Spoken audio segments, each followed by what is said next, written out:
everyone, my name is Dr. Nona Djavid, and I'm the founder of Elevate Club as well as the 1 week a month lifestyle mastermind. And in this episode for the Business Growth Architect Show, I am going to share the 4 steps of a quantum leap. We're also going to touch on what it means to be tapped in too much in the masculine energy as you're building your business and your life, and how you can balance it all out for a really unreasonable and juicy dream life and business.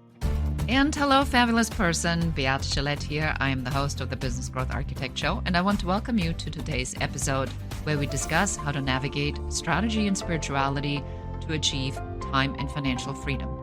Truly successful people have learned how to master both, a clear intention and a strategy to execute that in a spiritual practice that will help them to stay in alignment and on purpose.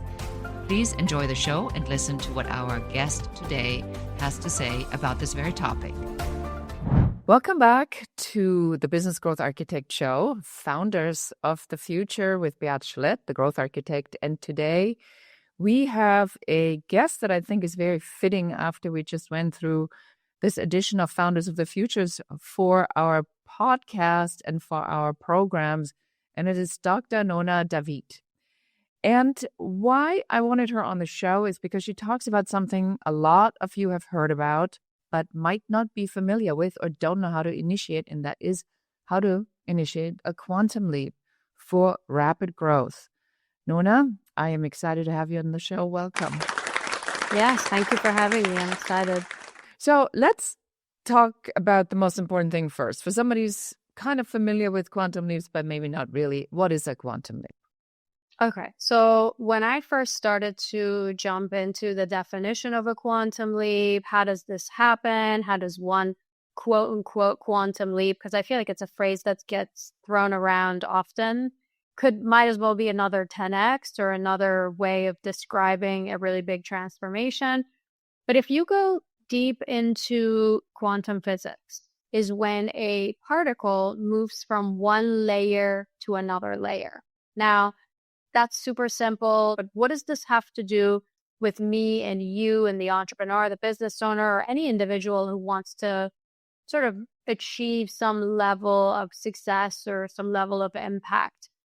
Well, to make it practical, there's another piece to the definition of the quantum leap that we need to understand. And what that is that a quantum leap, like in order for the particle to jump from one layer to the next layer, is that particle does not require more work.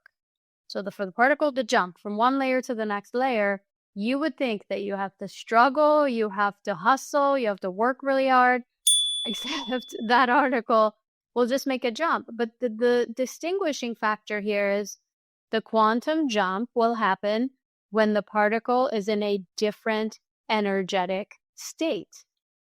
So once I heard this, I thought, how does this relate to my experience as an individual? How does this relate to my experience as a mom, as a business owner, as a human being? How does this relate? And over the past probably over a decade now, have a much better understanding of where I started with this, but really understanding the importance of the energetics of a business or the energetics of something that you want to experience in life versus the mechanics of things. Okay, well, what are the elements that's going to make this business really successful or have a great exit or even this relationship to take it to the next level? What are the elements in that? And I think majority of people would say, okay, well, you have to date your wife and you have to be present and you have to, have this marketing and the sales funnel and this and that and the other. But rarely are we talking about the energy with which you would approach those mechanics that we put in our businesses or in our relationship. And I think, with your podcast, the epicenter of spirituality is, as well as business, that this is the cross-section. I always say the cross-section of a quantum leap is actually just that, where the right mechanics meet the right energetic. I love this so much. I think that this is right there at the crux of where we are right now and what we are seeing. And I think that the external reflection of where we are at right now is a direct counteractive measure to this energetic movement that you and I have talked about before, that there's been this mass activation and this energy is really coming forward.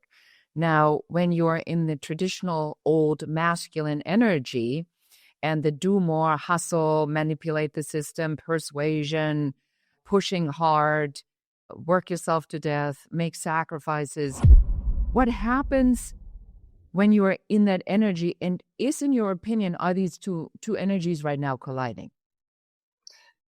Okay, let's break what you just said down a little bit, because I think That's so like a full powerful. workshop for 2 days. That was like a whole master class right there.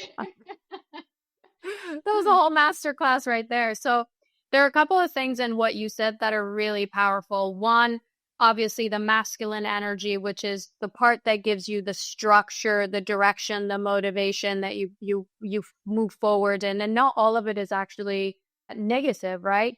And then there's the other aspect that's involved, which is the feminine energy, which is more like, I'm going to give birth and I'm going to create and I'm going to nurture this project, this business idea, right? And the reality is we actually continue to need both of the energies. We need the masculine to give us the container. And I'm going to come back to this. So if somebody's listening to this and they're triggered by these concepts, like, lean into it. I'm going to break it down and I'm going to make sure everybody's on the right path. But yeah, and let's just say that for the record, this is not about male or female bashing or diversity, equity, inclusion. It's nothing like that. The purpose of this show, really, as we are seeing this incredible shift that we, in so many ways, really are privileged to experience, I want to help you understand that. And you're very right. Let's take the judgment out and let's just look at the energies that drive certain behaviors without attaching it to a person or attaching it to even a feeling. So would that adequately describe this according to, how you feel about this as well?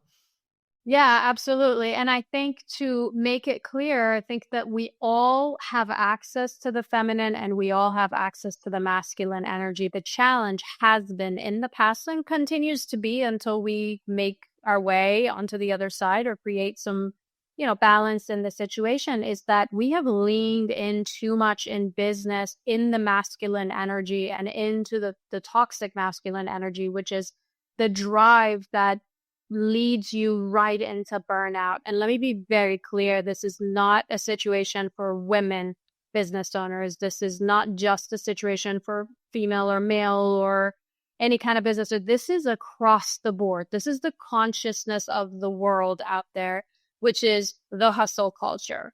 Like you said, it could involve manipulation, too salesy, the push, the drive to make something happen, no matter what the outcome is for people that are involved in that particular business or relationship or any of that. Winning. Winning. So that's definitely a trait of the masculine. Again, none of it is wrong, is bad or good. We're not saying feminine energy is good and masculine energy is bad. You need the balance of both. When I first started my first business, I had $300 in my bank account and I moved down to Southern California and I went to work and I did what other people had told me to do. My coaches and mentors, mainly male coaches and mentors, but also even some female coaches and mentors, that told me, you go to work and you hustle and you knock on doors and you do the sales thing and all of those things. And I did that.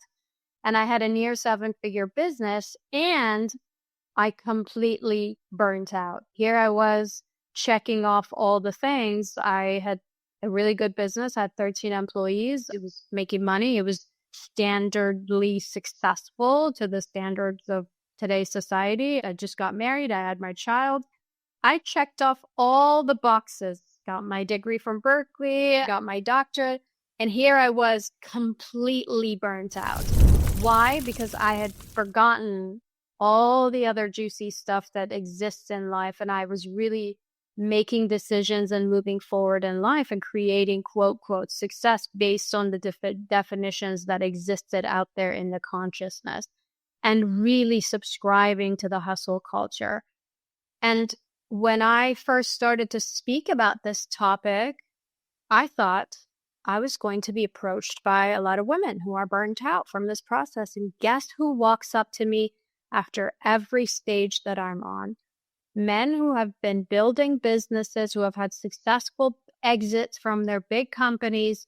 And here they are feeling like they missed out on what was important, which is really exiting outside of the traditional definitions of success, being present and having gratitude and approaching the mechanics of their business from a place of abundance instead of a place of scarcity. So those are the things that will help you quantum leap, or these individuals quantum leap, instead of doing more of the mechanics.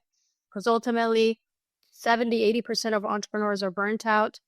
Over 40% of them they would be considered clinically anxious or clinically depressed.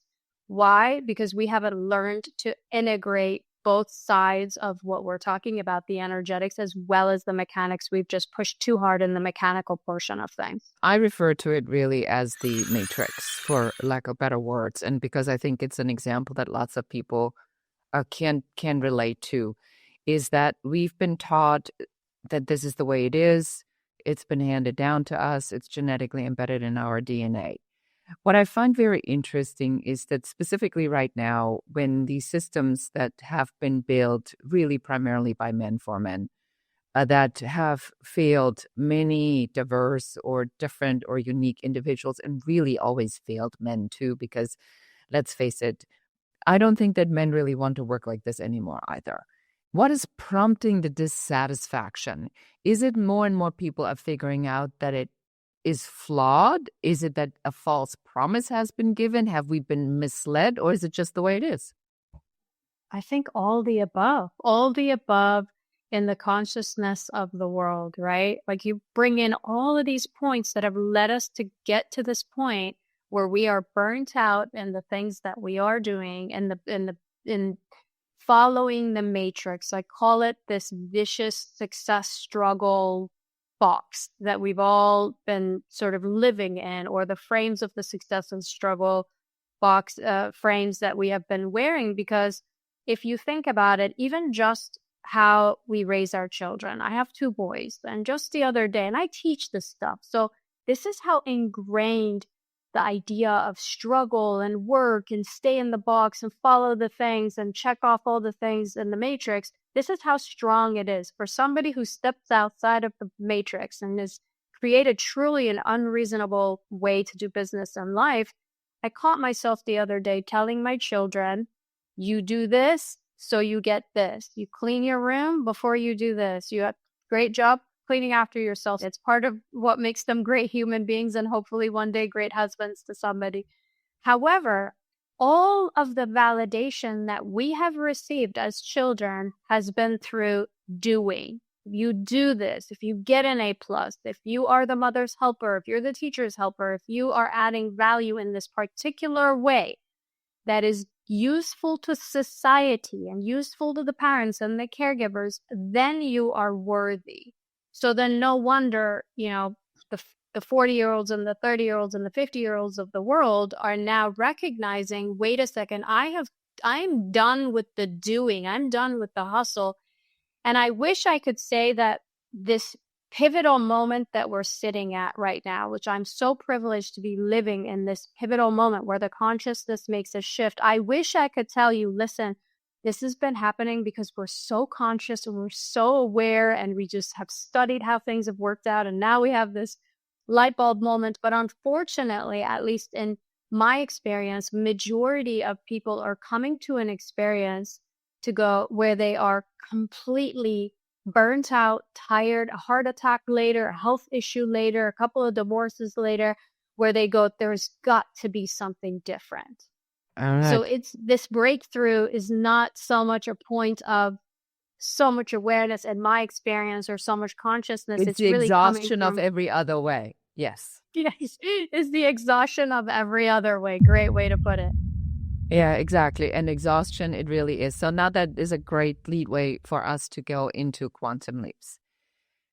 Is there a reason? Has anybody ever really figured out why quantum leaps exist? Is there a method to it, or is it still kind of mysterious? I think there's a lot of complicated theories around this, but I think if you simplify it to the fact that a quantum leap will only happen if you shift your energetic state. And then if you translate that into your day-to-day life and go, well, how does this apply? I think that the concept of energy is really simply explained. Somebody said to me, well, do you believe in Wi-Fi and Bluetooth and radio? And if you believe in radio energy that somebody somewhere transmits, and if you have the right frequency you can receive, or even your Bluetooth, then you already agree to the concept of energy, because it's the same thing. So to your point, I do believe that if we believe that energy is not something external that just happens, but something internal we can, I don't want to say manipulate, but we can work with, or we can hone as a skill or as a craft, now we're talking about quantum leaps. So what do I now do to get aware of this energy to be able to initiate a quantum leap? Because you said you had 4 steps, and I want to make sure that we give our audience the whole system to really understand that there is a frequency within yourself you need to change. And how do you change it? What do you do to get there? Well, I have to share with you before I go into the 4 steps. Right before this podcast, what do? You had me meditate and close my eyes and make sure that we set the intention for this episode for the audience to get the best value out of this conversation. When I opened my eyes, I saw the world differently. I felt differently. I felt more connected to you. I felt more connected to what I was going to talk about just by setting that intention. I know it sounds woo, but I actually have tons of research to back this up. My background is in neurology from Berkeley. So I can tell you the nervous system, the way that it operates is by sending signals between the brain and the rest of the body and then out in an electrical magnetic field. So we're made out of a lot of things, but there is a lot of energy that's involved in our electromagnetic field, or in our energetic field is what I call it. So the 4 steps of a quantum leap, right? The 4 steps of a quantum leap. One would say, okay, I want a quantum leap in my business. I want to 10x my business in a short period of time, and I want to collapse time and do it in such a short period of time, and I want to do it a certain way. I would say, okay, but before you do that, before you even get into the action, get into the doing, get into the structure of the business or life, you have to start with the end result in mind. And I call this an unreasonable vision for life, unreasonable vision for your business. I have a mastermind where I have a lot of sort of unicorn founders and entrepreneurs in there, where every single one of them has done things that are totally outside the box. They've bet on themselves in such a way that not factual. Like it would be like, that is not possible, but they've done it and they've had massive exits. They have really amazing, incredible businesses. They've been able to scale and multiply. And it all started with having an unreasonable vision and building certainty around the fact that I can have this could be mine. And if we're taking it back to the nervous system doesn't originally feel safe in that unreasonable vision. So if my next level for my business, if there was some level of magic and it happened right here, right now, I would go into a panic attack. I wouldn't know what to do with it because it would mean more team members. Maybe it would mean more financial freedom. So like your nervous system goes into a panic attack because it doesn't feel safe there. So in some ways, in the very first step of a quantum leap, of getting to the other side of this big leap, you have to know where where we're landing. What's the outcome that we would like to experience? And I think the more unreasonable this vision is, the better. Because if you're just coming up with SMART goals, the SMART goal by definition, you already know how to do it. Your current identity already knows how to do the SMART goal? I never in my life have used SMART goals. I have a program that actually promises to not be that, because I do not believe in that. I think it's okay to say for accountability if I keep my word. I think that's different. But that's not a goal. That's an accountability. So if I say, in order to have this unreasonable goal, I figured that I'll have to make connections and network and get my name out there, and I'm going to commit to doing 10 of these. I can be accountable for that. But I very, very nervous almost to call anything a SMART goal, because I find it is back in the box. Back in the box, because by definition of a SMART goal, measurable, timely, all these things, it tangible, requires realistic. Forget it. You lost me. I blocked that one out of my system. But here's the thing.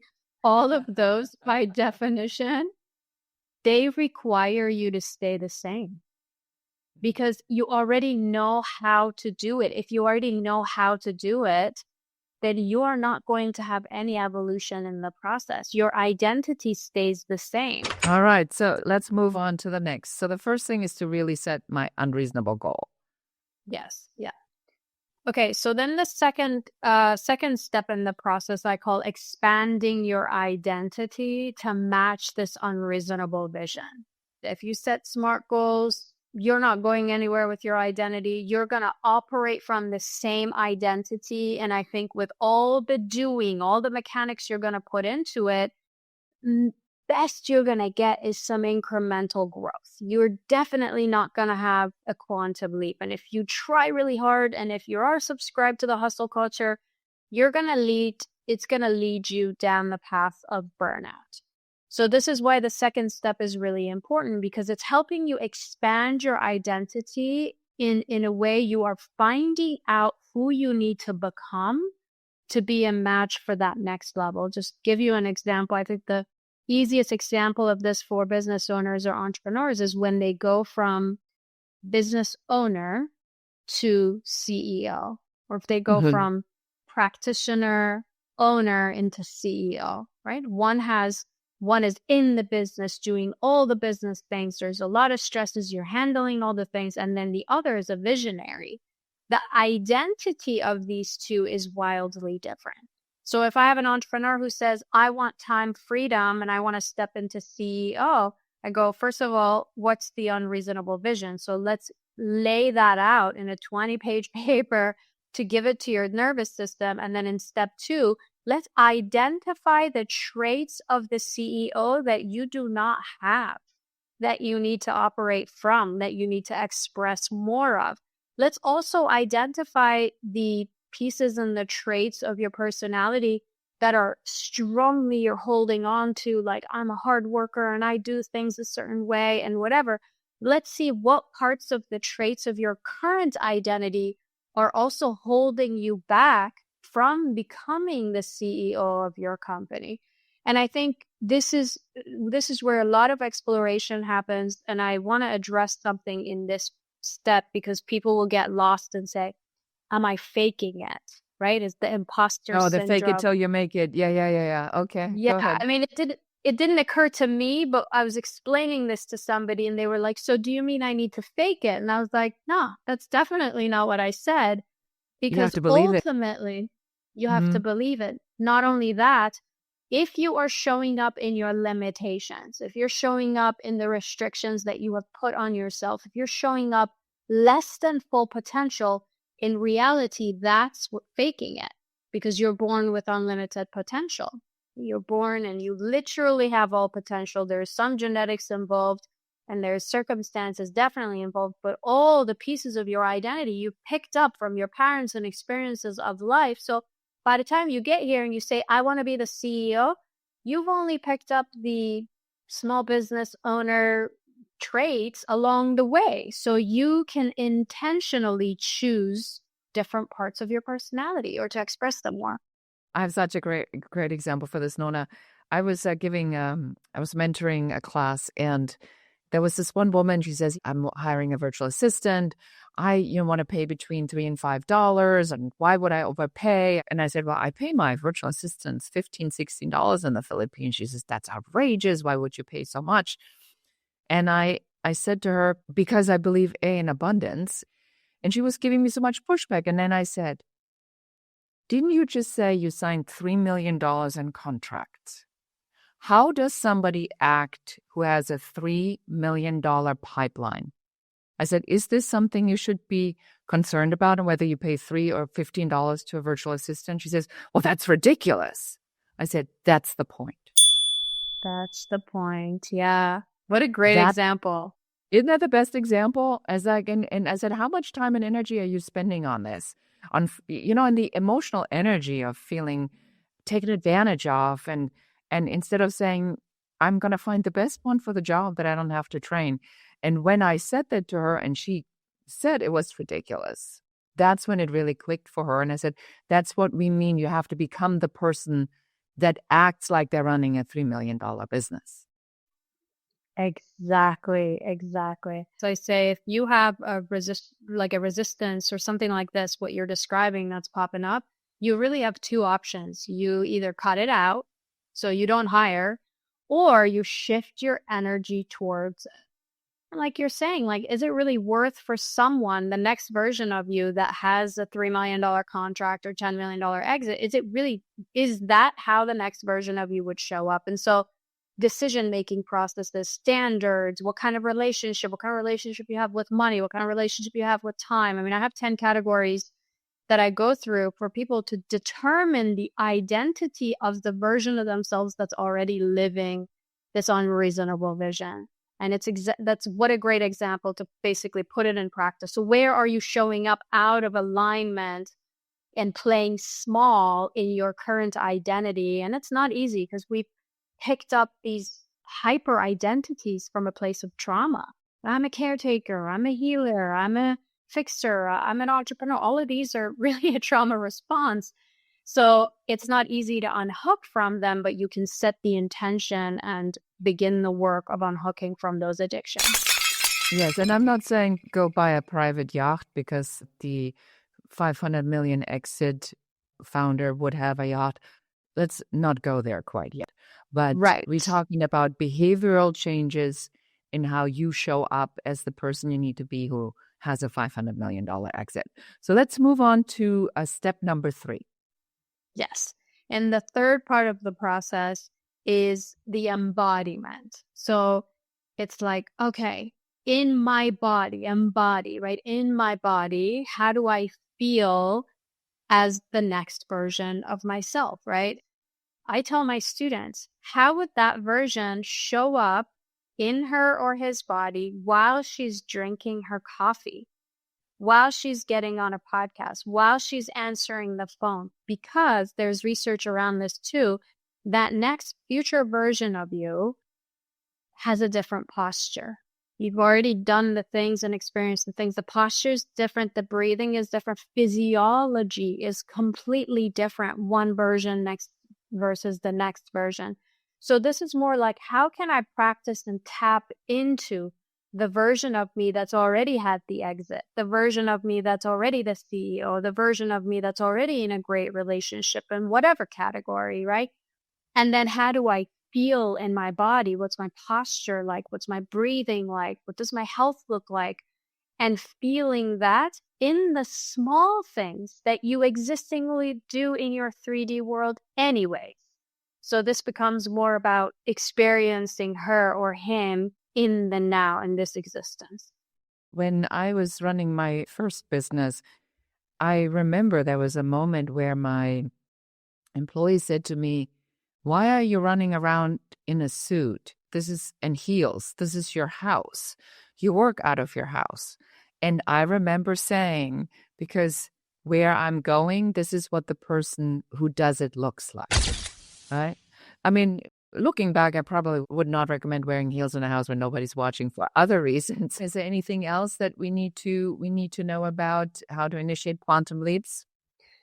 There's a very last step in the process, which I'll go over in a second. I just want to go back and say something about wearing the suit in the house, because I think it goes beyond what you wear and how you do your hair, which shoes you wear, any of that. I think it's the energy you bring to the table. So if you wore the suit and it made you feel powerful and it made you feel like I'm in this position and I'm going to take this company to the next level, that is what's going to carry the company to the next level. It's not the suit itself. It's how you felt and how you filled up your energetic field as a result of wearing the suit. So that really tunes into, and it goes really well with the embodiment, step 3 of the process. Thank you. Excellent. All right. So let's move on to the final step. Yes, the 4th step in the process is taking unreasonable action. Unreasonable action. So the beginning of this conversation, I mentioned I had $300 in my bank account when I moved down to Southern California, decided to start a business, didn't know anybody. And I remember I made a deal with the person who had hired me at the time. I wasn't really hired. I was an independent contractor, which meant I have to work for every penny.